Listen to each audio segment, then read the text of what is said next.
Okay, hi, this is Frank Simon with the rest of the news, and our special guest today is Corbin Seavers. Hi, Corbin. How you doing, Doc?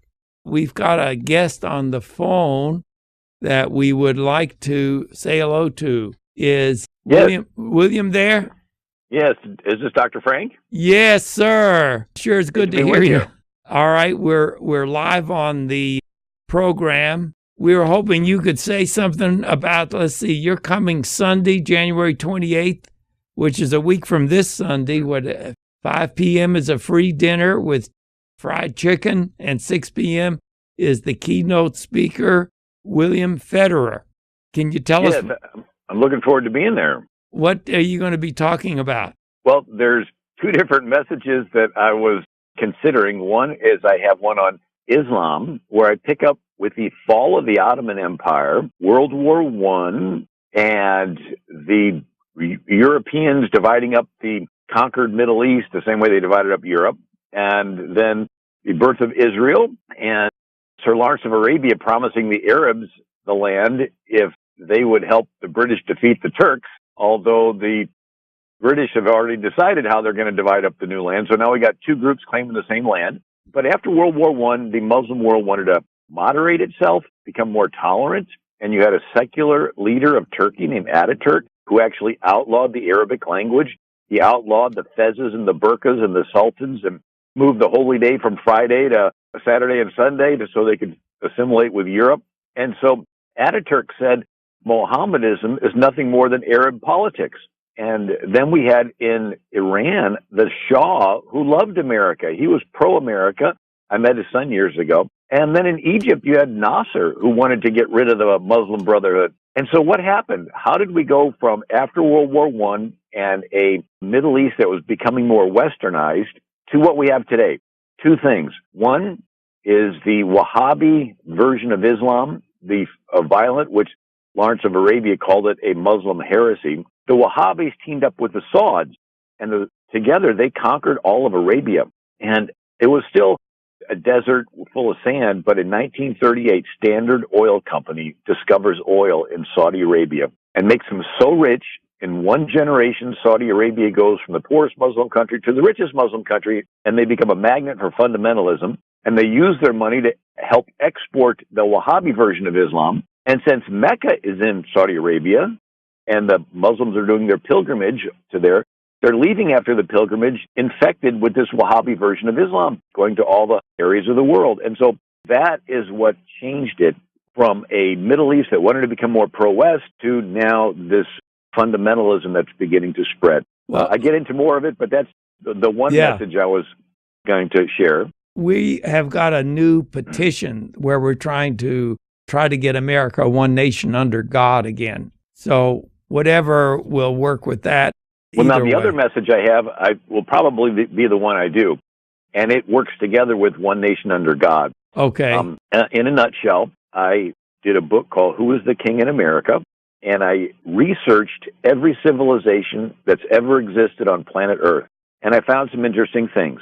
Records begin around 3,000 or 4,000 BC. That was the invention of writing. Sumerian cuneiform on clay tablets in the Mesopotamian Valley. Today, that's Iraq. And so from the beginning of records, we see the most common form of government is what? A king. Kings. Nimrod, Tower of Babel. Sargon of Akkadian, around 2,500 BC, conquers from the Persian Gulf to the Mediterranean. And then you have Gilgamesh, king of Uruk. You have 2,000 years of Egyptian pharaohs. Tilgath-Pileser of Assyria. Assyria had the biggest empire for a while. It's conquered by Nebuchadnezzar. It's conquered by Cyrus of Persia and Darius. It's conquered by Alexander the Great. It's conquered by the Romans. And they keep getting bigger and bigger. Genghis Khan conquers from Korea to Hungary, kills 30 million people. And then the maritime empires of Spain and Portugal and France, but ultimately England. So the king of England had the biggest empire on the planet, and America's founders decided they didn't like this king ruling, and so they flipped it and made the people the king. Well, listen, Bill, that sounds terrific, but we're probably going to have to drop it for there right for now. We look forward to seeing you on Sunday the 28th at 5 p.m. for dinner at the McMahon Fire Department, what they call their party room, and 4318 Taylorsville Road in Louisville, just east of Hikes Point. Well, I look forward to being there. And Okay, great. in conclusion, the form of government in America is the people are king. Yeah. But why do they obey the laws? There's a God watching who wants you to be fair. He's going to hold you accountable in the future. And so you're about to steal, no policemen are around, and then you remember there's a God who's watching you. He wants you to be fair, going to hold you accountable. This motivates you to have a conscience. And so you have a country with complete order because everybody believes in this God who's watching them, wants you to be fair, and is going to hold you accountable. So our form of government in America is dependent upon the people being aware of the God of the Bible. That's why they would swear to hold an oath of office upon a Bible, so help me God. You'd have prayers before legislative and city committee meetings. Why? Because they realize they're accountable to this God who's watching them. So you have a choice. You're either going to be ruled by policemen following everybody around, or you're going to be ruled by people being conscious of a God watching them who's going to hold them accountable in the future. So, okay, that sounds great, Bill, but we'll look forward to seeing you on Sunday, the 28th of January, 5 p.m. for a free dinner at the McMahon Fire Department Room, 4318 Taylorsville Road. Okay? I'm looking forward to it. Okay, Bill. Thank you very much. Thank you. Now, Corbin. Yes, sir. Tell us about this book, Fatwa. Well, this is a book that was written by Pamela Geller. She is the founder, editor, and publisher of the Geller Report. Founder, editor, and publisher of the Geller Report. People can also find a lot of her speeches, lectures on YouTube, youtube.com. And she's also written the book, Stop the Islamization of America. Okay. And this particular book, Fatwa, F-A-T-W-A, Hunted in America, is probably one of the most important books I believe that Christians in this country could read. Really? It's something they need to pick up immediately. She's revealing some information I've never seen in other places, analysis of things. Yeah. A lot of what she's reporting is disconcerting. Yeah. Really need well, now I get her newsletter almost every day telling about what has been blown up by the Muslims, and there's a half a dozen or more stories that she puts on, I think, just about every day. And nobody else is reporting that. The left-wing media seems to censor anything negative about the Muslim terrorists. She makes a real good argument for that in her book. This is one reason why I believe people need to read it. Okay. And I think the one thing that really stood out for me in reading the book was that more often than not, when we oftentimes think about Islamic terrorism, we're thinking about attacks from the outside, such as what happened on 9/11, September the 11th. But what she's pointing out is that there's a very insidious, covert undermining of American legal system and justice system. Right. From within. Yeah. It comes from within. And then there's also some violence, as you pointed out, that's sort of, I guess you might say, covert or sort of covered. It's not being reported. It's obviously happening. It's happening because she does a great job in documenting this and getting it out to people. We were just talking with William Federer, who's right here. He's coming a week from this Sunday, January 28th, 5 p.m. for a free dinner and a lecture at McMahon Fire Department. He spoke here in Louisville for us, I'd say, what do you think, 5 years ago? He went into all of Islam, like he started to go through here. Yes.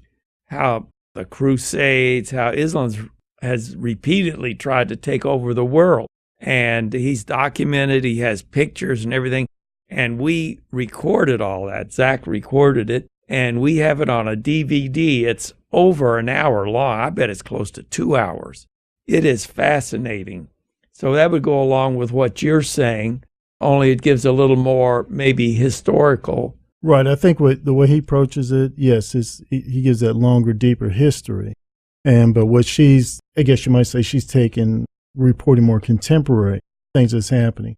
But one thing she does bring out is that Islam has nothing to do with, President Bush one time said, Islam is the religion of peace. And in making that statement, he really did not understand the facts. Right. The simple historical facts about Islam.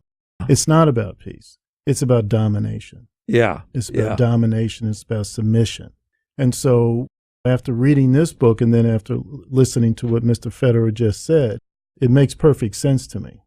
We're not talking about people who want to come in, get along and be tolerant, yeah. diversity, things of that nature. No, that's not where they're coming from at all.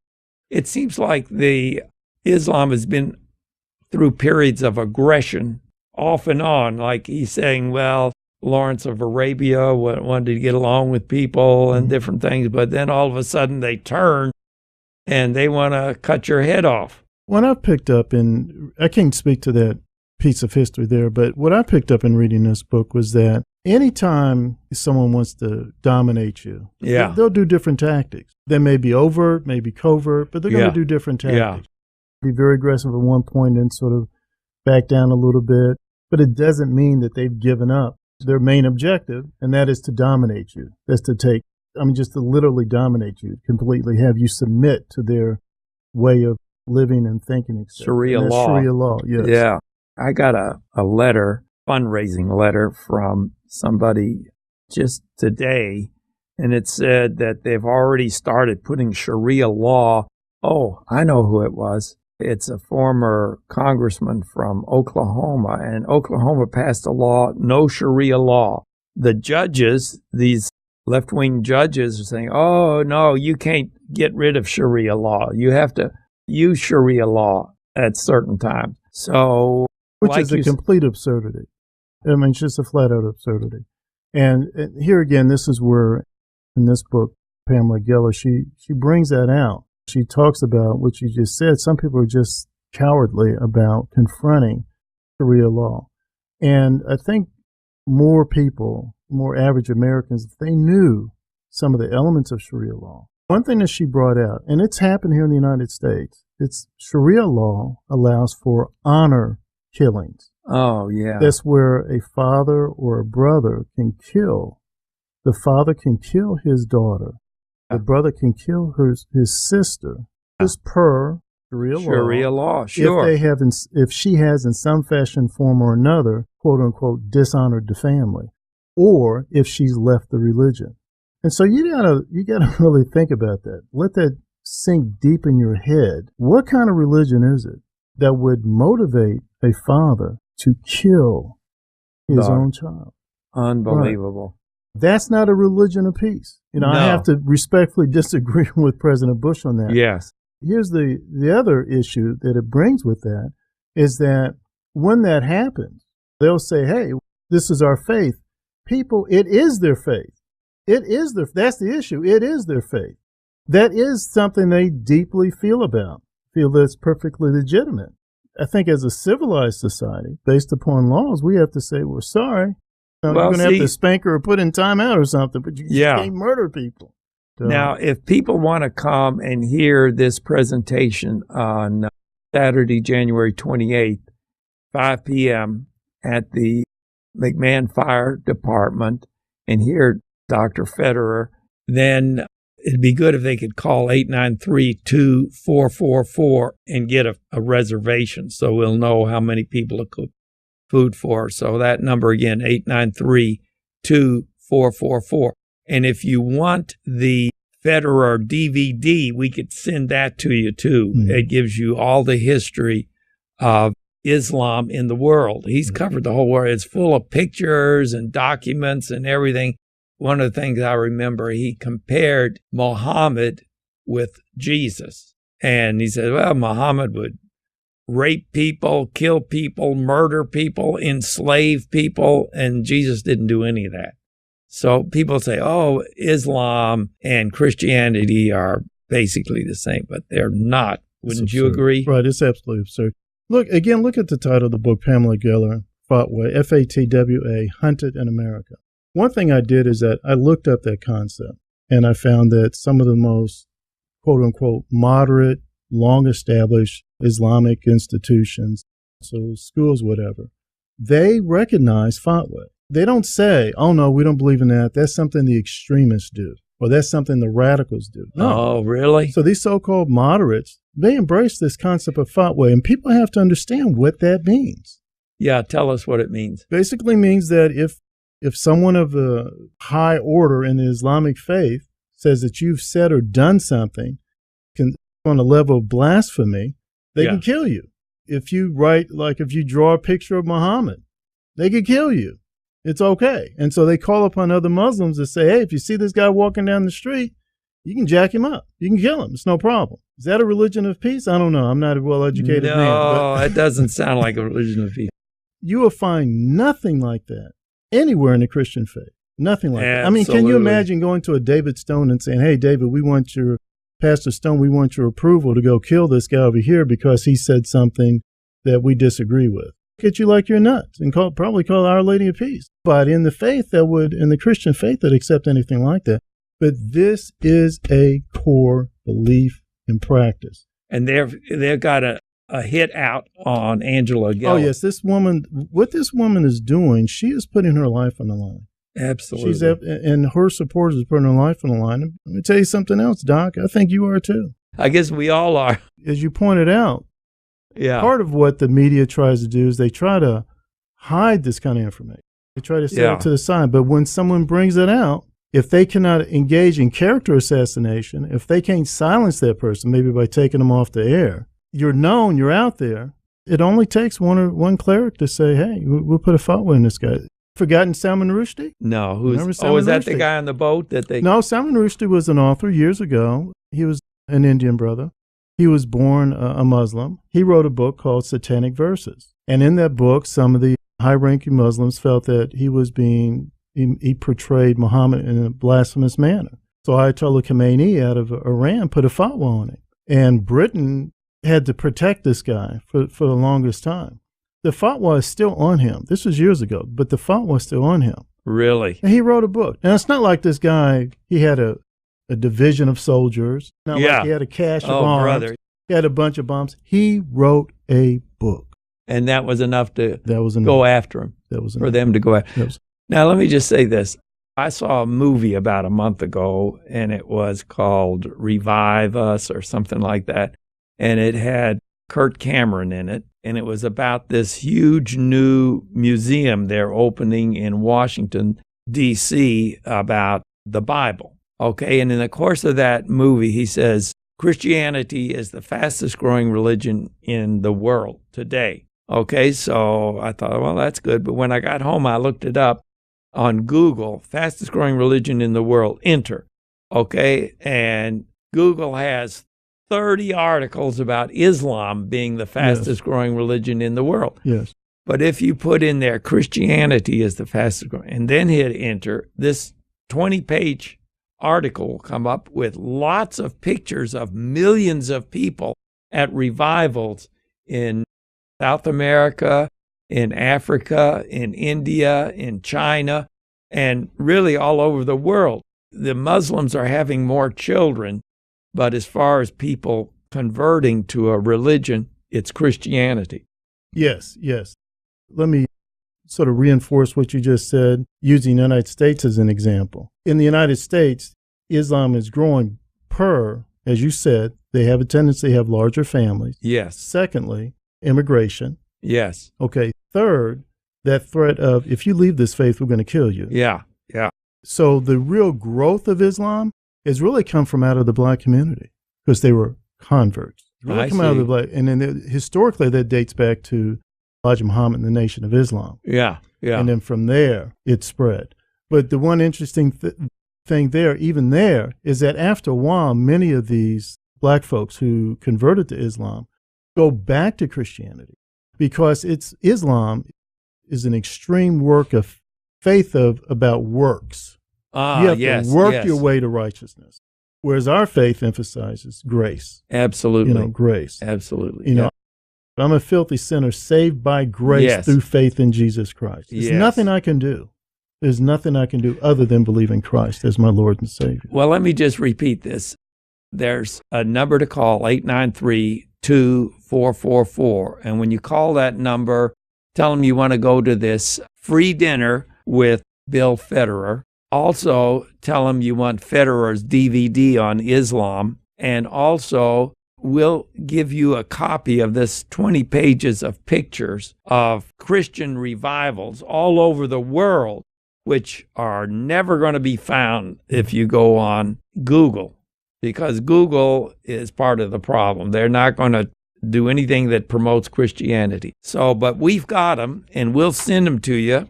I tell you, we've also got a DVD on Jesus, and it's in 24 different languages, and it is out of this world, and we'll send you a copy of that DVD for free.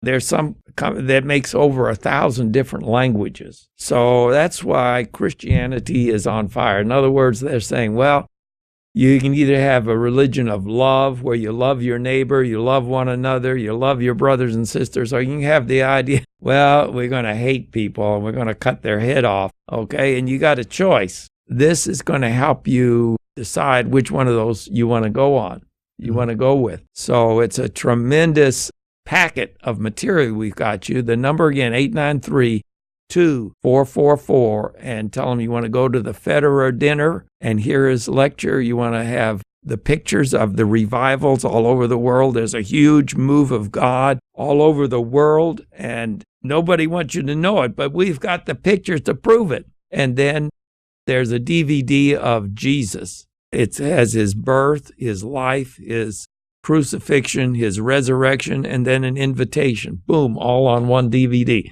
It's fantastic. And we'll send them all to you for free because we believe what's going on here. And Corbin, you did a tremendous job on this. How long did it take you to read that book? I would say about a week and a half.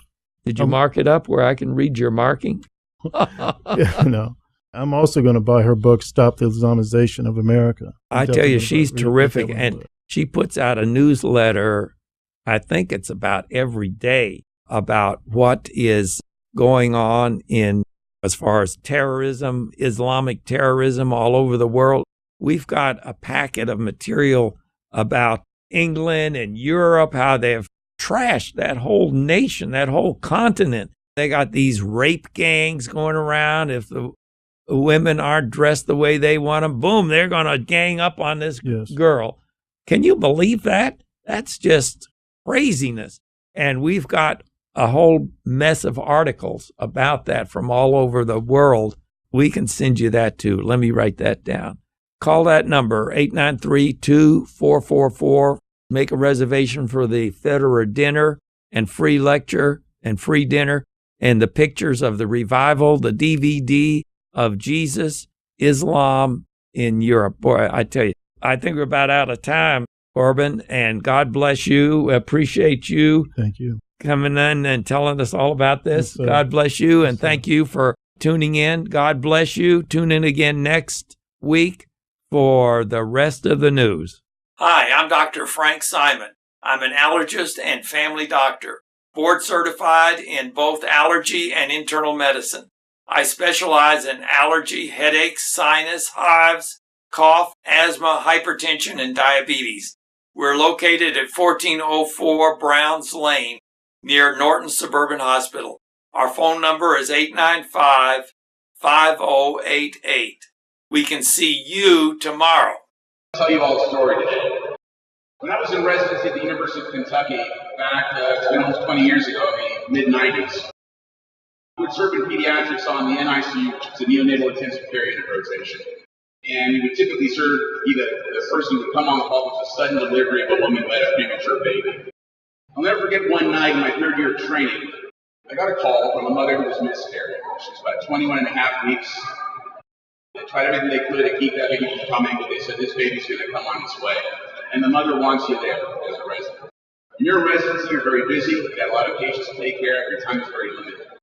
My initial response was, oh, come on. I really don't want to go watch a baby die. That baby's 21 and a half weeks. It's not viable. I'll just wrap it up, give it to mom, and let her hold it. I'll let it go. So I don't want to be there to watch this experience. And the response I got is, well, they told me, it's not your choice. You're the resident. You just show up, do your job. I remember gowning up, standing there, waiting. The neonatal fellow, which is a subspecialist in training, was to my right. And they brought over this little 21 and a half week baby, laid it in front of me. 12 ounces in weight, tiny. Eyes were still fused, the eyelids very paper thin skin. I remember examining the kiddo, drying it off, heart rate 10, bubbling at the mouth, moving about. when I heard my fellows to my right say, go ahead and intubate that kid, which means you put it on life support. I remember turning to her and saying, this kid's 21 and a half weeks. And she said, it's trying to make an attempt to live. I can't sit here and do nothing.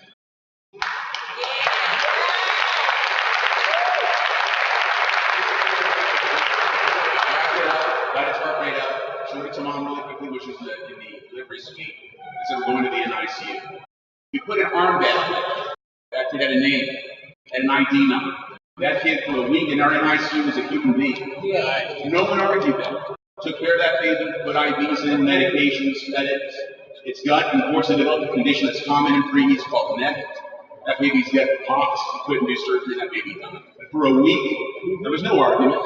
There was no Supreme Court decision asking us, is this really a human being or not? It was assumed this baby is a human being. 40 years ago in this country, a 24 or 25-week preemie, inconceivable that it could survive.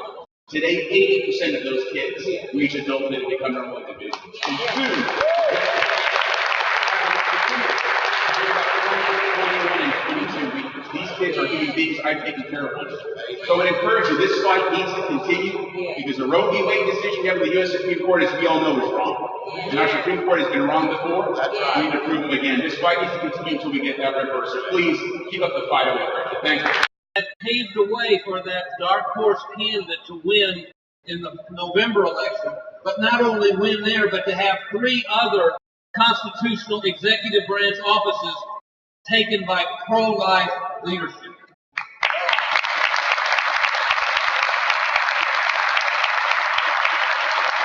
What I'm trying to say is that God is at work in Kentucky.